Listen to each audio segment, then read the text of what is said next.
The hallway fell silent the moment the sound of fabric ripping echoed through the air. Amelia stood frozen, her heart pounding in her chest, as the cruel laughter of the bullies surrounded her.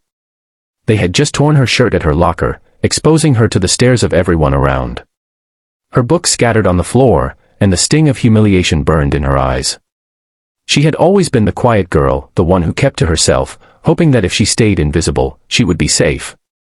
But today, they had crossed the line, and for the first time, Amelia wasn't going to stay silent. Amelia had always been different, not because she wanted to be, but because she never fit in. She was small, shy, and soft-spoken, with her hair always neatly tied back and her eyes always downcast. Her mother had enrolled her in judo classes when she was younger, believing it would help Amelia build confidence. For years, Amelia practiced silently, learning every move, every hold, and every flip. But she never imagined she would use it, until now. The bullies, a group of 3 loud and arrogant girls, stood smirking in front of her locker. "What's wrong, quiet mouse? Going to cry?" one of them sneered. The others laughed as they shoved her books away with their feet.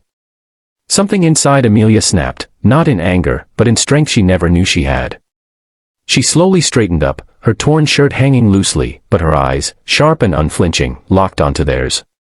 The leader of the group stepped closer, ready to push her again, but Amelia's hands moved faster than anyone expected. In one fluid motion, she grabbed the girl's arm, pivoted, and flipped her over her shoulder. The bully landed on the floor with a loud thud, the laughter dying instantly as gasps filled the hallway.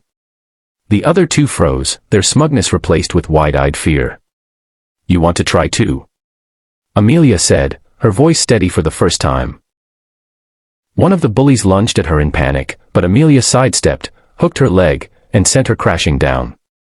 The last one backed away, trembling, mumbling an apology as she helped her friends up. They stumbled away, clutching their bruised pride more than their bodies, leaving Amelia standing tall for the first time in her life. But Amelia didn't feel triumphant, she felt liberated. For years, she had endured whispers, taunts, and cruel tricks, convincing herself that staying silent was easier. What she realized in that moment was that silence only gave them power.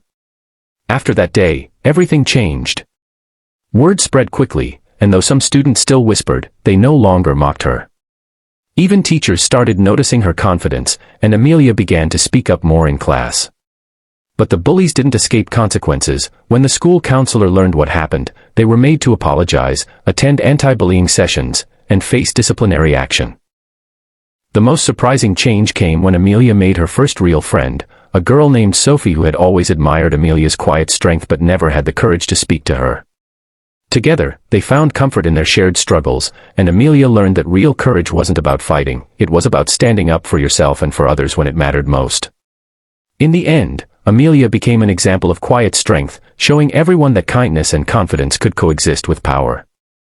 Her journey wasn't about revenge, it was about reclaiming her voice and teaching others that no one deserved to be treated as less. Her story left a powerful message: strength is not in how loud you are, but in how firmly you stand when the world tries to push you down.